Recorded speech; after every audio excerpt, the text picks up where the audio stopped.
Greetings, listeners, and welcome back to another episode of The Tale Collector, celebrating stories and storytelling in all their forms, and the bards and artists who bring them all to life. I'm your host, Erika Adams.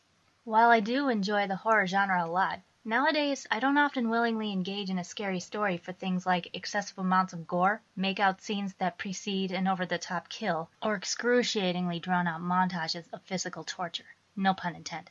Of course, if any of these things add something to the story and its message or performance, or both, that's fine. Plus, I'm not the type to faint at the sight of blood. I would just prefer them not to be the only things included in the story exclusively for their own sake.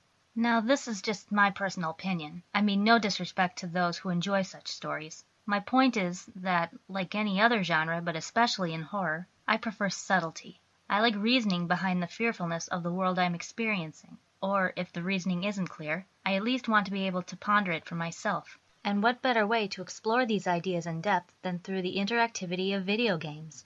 I'm going to talk about Limbo, released July 21st, 2010 for the Xbox Live Arcade, and rated T for teen due to animated blood and mild violence. That said, I should add a disclaimer before I begin. I will be describing some highly graphic imagery, which mainly involves violent acts towards children. And so both player and listener discretion are strongly advised.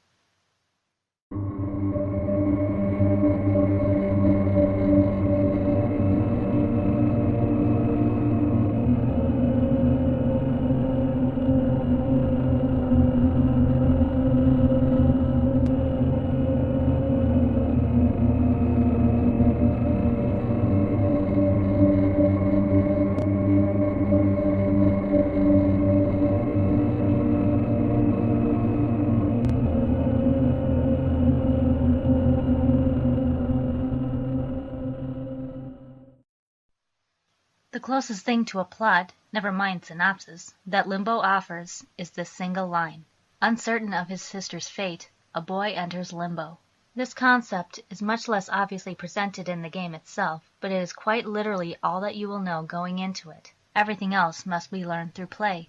Players take on the role of a small boy with no name, no face, and no identity, save for his glowing white eyes, who awakens in a bleak and colorless world. What this world is, and how the boy got there, are just a few of the many mysteries players will encounter, and it quickly becomes clear that it is filled with dangers not always apparent until it is too late.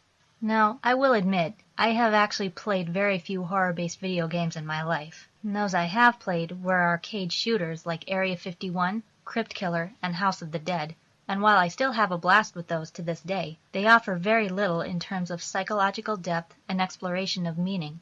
Limbo is the first horror game that I've bought and owned that offers these, as well as the initial reason I bought an Xbox 360 in the first place. Limbo is the first game made by Playdead, an independent game studio headquartered in Copenhagen, Denmark. Arndt Jensen co-founded Playdead along with his partner Dino Patti to put together the ideas that would eventually become Limbo.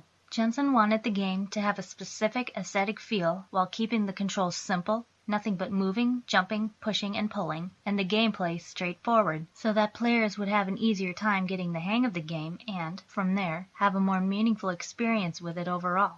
Limbo is a 2D puzzle platform side-scroller presented in a sort of shadow puppet-like style. The boy and the creatures and objects within are all black silhouettes against backgrounds of differing shades of black and white and gray. The visuals are grainy and dim, as if seen through an old film projector, and are reminiscent of film noir.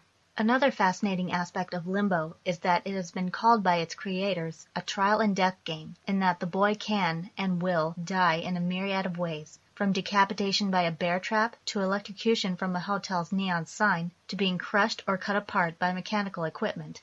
And traps aren't the only thing the boy and the player will have to worry about. The boy must survive the wrath of other life forms, such as giant spiders, which will strike and impale the boy with their long, hairy, claw-like legs. Grotesque, glowing larva-like creatures called by fans names like brain worms or brain slugs because of how they will attach themselves to the boy's head like a parasite, forcing him, or the player, to run or walk in a single direction without being able to stop. And, strangely enough, what appear to be other young boys, which, for unknown reasons, will either try to kill the protagonist boy directly or avoid him while letting the deadly traps that they themselves have set up do the killing for them. There is a gore filter option on the menu for more sensitive players who don't want to see the death animations. Due to the art style, many of the sinister traps aren't always visible or obvious to the player as they tend to blend in with the environment. When they are, it's usually only after they've killed you. Luckily, players are always put back very close to where they died, so that they can get right back to solving the puzzle. There are no tutorials, cutscenes, loading times, dialogue, or text. While this may sound troublesome to an extent, the benefit of this is that the flow and the action will never be interrupted, letting the player be completely swept in. What I personally love about Limbo is its atmosphere and its symbolism. One doesn't need to see or hear much to know that this is a very tense, creepy, and unwelcoming place. The choices made in sound design are incredible, especially given that the entire official soundtrack of Limbo, composed by the masterful Martin Stig Andersen, is literally less than 20 minutes long. Interestingly, much of the game is comprised of only sound effects against a backdrop of silence, from the boy's panting and footsteps as he runs, to the chirping, scurrying animals in the forest, to the cranking and banging of factory machinery in an abandoned city, adding to the feeling of desolation and loneliness. The actual music is generally comprised of single, deep, echoing notes which match the game's dark and dismal tone, as well as ambient notes that are as soft and fluid but deceptively surreal as the waters that swallow the boy up and drown him should he venture too deeply into them. The intentional lack of basic information regarding how the world of Limbo works allows players to consider what the game means. This has left many, both players and critics alike, divided, as it can leave one feeling either inspired or confused. In spite of this, numerous theories and ideas have been offered online based on players' experiences with it as well as what's actually in the game. For instance, one of the most popular and plausible pieces of evidence that suggests that the boy has in fact been dead throughout the game lies in the game's title menu. Just visible through the rain and washed-out light are some flies, which hover over what could possibly be the outline of a small human body lying in the grass. And the title itself suggests that the boy is in a kind of purgatory, since the word limbo is derived from the Latin word limbus, which means edge. In this case, this could be indicative of the edge of hell.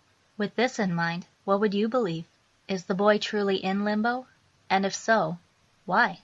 Did he do something so heinous in life that he is now fated to forever travel alone and unprotected through this harsh world? Or could he be traveling in order to find atonement and reach heaven? And if his sister can be found, are either of them or both of them dead? What, if anything, do the traps, creatures, and environments represent?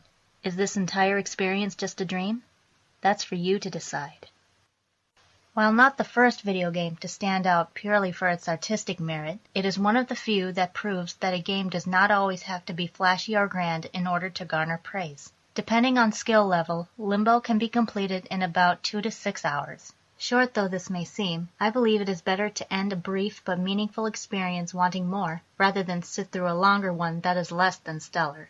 Limbo is a perfect example of how less really can be more and still be able to leave a lingering chill in the air and a philosophical conundrum in the mind.